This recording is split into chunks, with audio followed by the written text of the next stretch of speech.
Once upon a time, on a quiet street lined with old sycamore trees, a young woman named Clara Dawson stood at the doorway of the house she swore she'd never return to. Her hands trembled as she turned the brass key in the lock, the metal groaning like it had been waiting for her. For years, Clara had carried the weight of memories she never wanted to face again. But fate, or maybe something darker, had brought her back here tonight.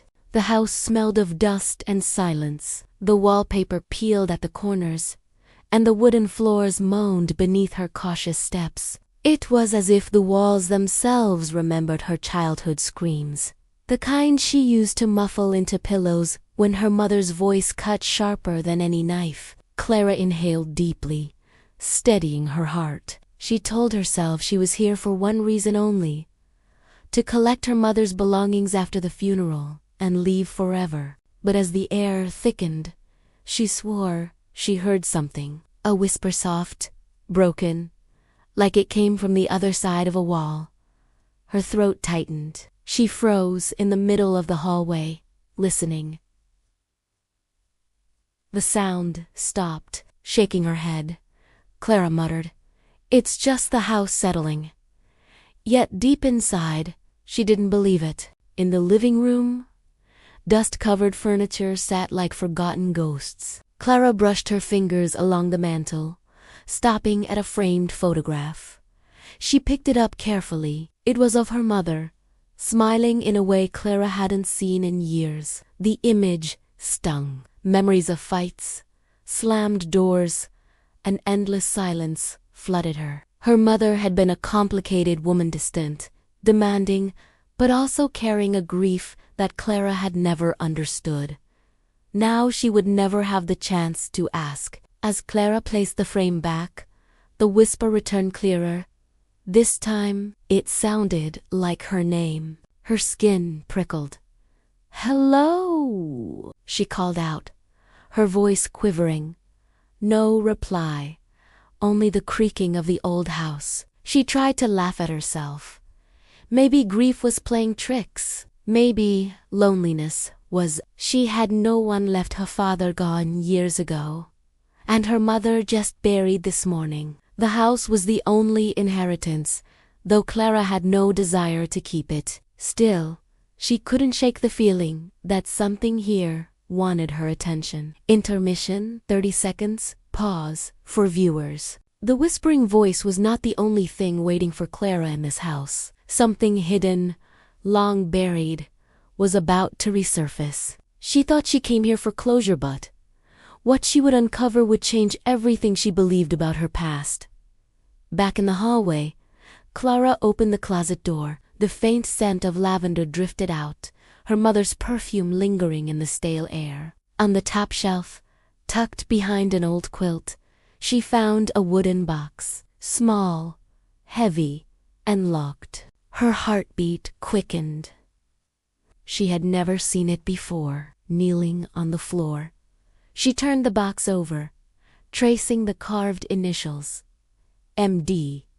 Her mother's name was Margaret Dawson. This was hers, but why had it been hidden? Clara searched the drawers for a key, but found nothing. With shaking hands, she slipped the box into her bag, intending to open it later. As she rose to her feet, a soft thud echoed upstairs. Every muscle in her body stiffened. The house was supposed to be empty. She hadn't opened a window, hadn't touched the second floor. Slowly, quietly, Clara climbed the staircase. Each step groaned under her weight, as if warning her to turn back. Her mouth went dry. When she reached the landing, the hallway stretched dark and unfamiliar, though she had once run down it as a child.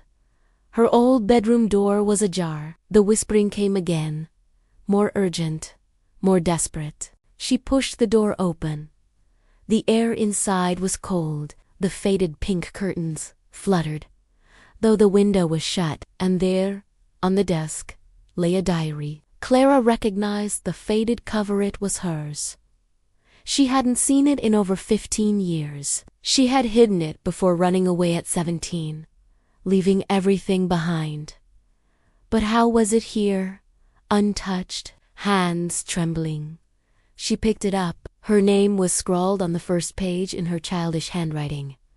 But something was wrong. New pages had been added, written in a hand that wasn't hers. Her heart pounded.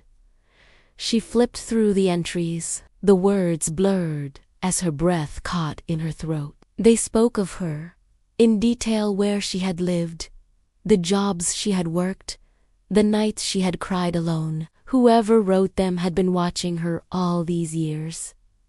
Her pulse raced. She stumbled back, almost dropping the diary. The whisper came again, closer now, as though standing right behind her. Clara. She spun around. The room was empty. Her eyes burned. Her chest heaved. She wanted to scream, to run, to escape, but something in her gut told her this house wasn't done with her. Not yet.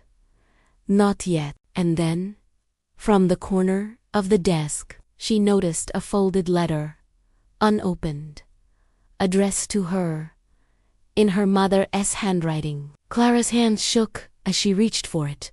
But before she could open it, the sound of footsteps echoed in the hallway, heavy, deliberate.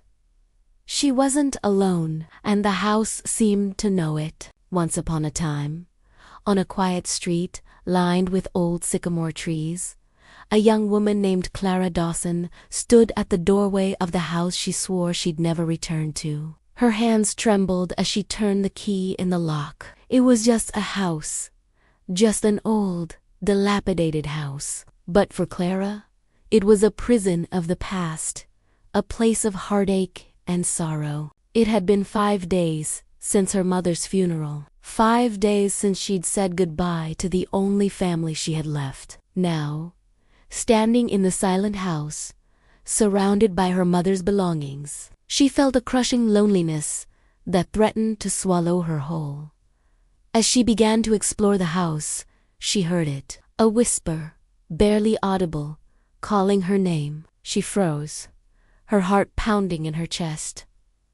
The house was supposed to be empty. The funeral home had cleared out all of her mother's things, hadn't they? She shook her head, dismissing the sound as a trick of the wind. Then she saw it, something she'd missed during the chaos of the funeral. A wooden box tucked away in the closet, hidden beneath some old coats. It was small, no bigger than a shoebox, and ornately carved with the initials CD. Clara's mother's name was Catherine Dawson.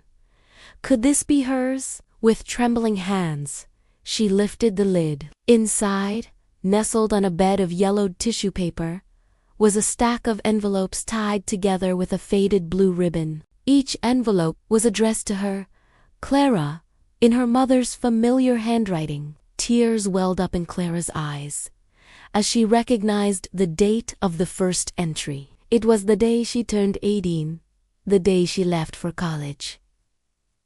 And her mother had dropped her off at the dorm, her last words to her daughter echoing in her ears. Be happy, be brave, be you. But the other entries, the ones dated from the past few months, were written in a different hand. They weren't her mother's. Who could have written them, and why? She slipped the diary into her pocket, her fingers tracing the embossed lettering on the cover. As she moved through the house, a folded letter fluttered to the floor. It was addressed to her, the paper as old as time itself. She knelt down to pick it up, her curiosity piqued. What did it say? Who sent it? Before she could decipher the faded ink, though, heavy footsteps echoed in the hallway, footsteps that were definitely not her own. Had she been followed home? Was she in danger? She turned to flee, but it was too late. Whatever, or whoever, was out there had found her. It had been 3 days since her mother's funeral, 3 days since she'd said goodbye to the woman who'd given her life, but had abandoned her emotionally long before. Clara had become a teenager. Still, it was her mother's house, or rather, it had been until today. The house was empty now, just as her mother had been for most of Clara's life. But now, Clara was here, back in the house on Sycamore Street, back in the town where she'd grown up believing that she'd laid her mother to rest for good. But as she stepped inside, she heard it. A whisper, barely audible, calling her name. Clara, it breathed. The sound seemed to come from the closet in the hallway. She shook her head, dismissing it as a trick of her grief-addled brain. But as she turned to leave, the whisper came again. Clara, it beckoned. Curiosity piqued. Clara returned to the closet. It was just an old wardrobe, one that had belonged to her mother, filled with moth-eaten clothes and cobwebs, but in its dim recesses, she saw something that made her heart skip a beat. A wooden box with her mother's initials, CD, carved into its surface. Hope surged through her. Was this what she'd come for? Her mother's diary, filled with stories of her childhood, of family outings, of scraped knees and bedtime stories. The diary had been her solace when she was little. But then her mother had stopped writing, stopped being there for Clara altogether. And here it was, all these years later, still in the house, waiting for her. But as she turned the key to her old bedroom, a new set of memories flooded in. The wallpaper had been stripped, the carpet replaced. Everything was different, yet strangely the same. Then she saw it. Her diary lay open on her desk. Or rather, it was propped open. Its pages were filled with her loopy, childish handwriting, until the last entry. Then the handwriting changed. It was more mature, more like her own, and the entries detailed her life after her mother left. The good, the bad, the ugly. Someone had been writing her life story. But how? And why? Because as Clara reached for the diary, something else caught her eye. A folded letter sat on the desk, addressed to her in her mother's familiar hand. But before she could open it, the floorboards creaked under heavy footsteps. Footsteps that were definitely not her own. Slowly, surely, they approached her hiding place, coming closer, getting louder. And then, boo! A voice called out. Startled, Clara screamed. The house was filled with the ghosts of memories, and Clara carried years of pain and resentment over her mother leaving her as a child. She hadn't even attended the funeral, not wanting to see any of her mother's friends or relatives, not wanting to hear their pitying words or see their shocked faces when they learned of her mother's passing. But now that it was over, she felt an overwhelming need to come back here, to the place that had been her home, to the place where all of those painful memories were made. As she walked through the house, she could have sworn she heard whispers calling her name. But when she stopped to listen, there was nothing but the sound of the wind. She explored the house, each room more dilapidated than the last, until she came across a closet with a sturdy wooden box hidden in the corner. It was large enough for her to sit on top of it, and as she did, she noticed her mother's initials carved into the front.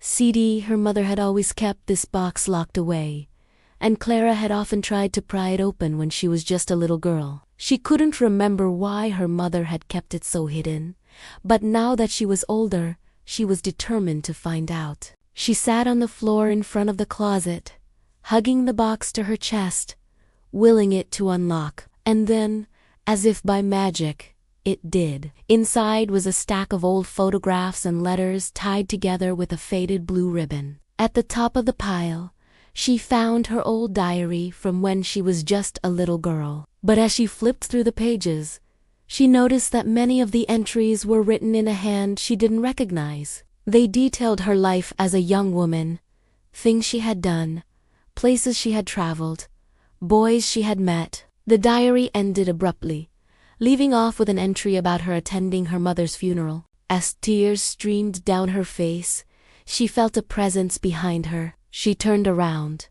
but seeing nothing, quickly dismissed it as her imagination. Then she noticed a folded letter on the desk. It was addressed to her in her mother's familiar handwriting. As she reached for it, heavy footsteps echoed in the hallway. Startled, She looked around. Had she been left alone in the house with whatever entity was now inhabiting it? And that's the end of the story. Please like, share, subscribe, and comment section below.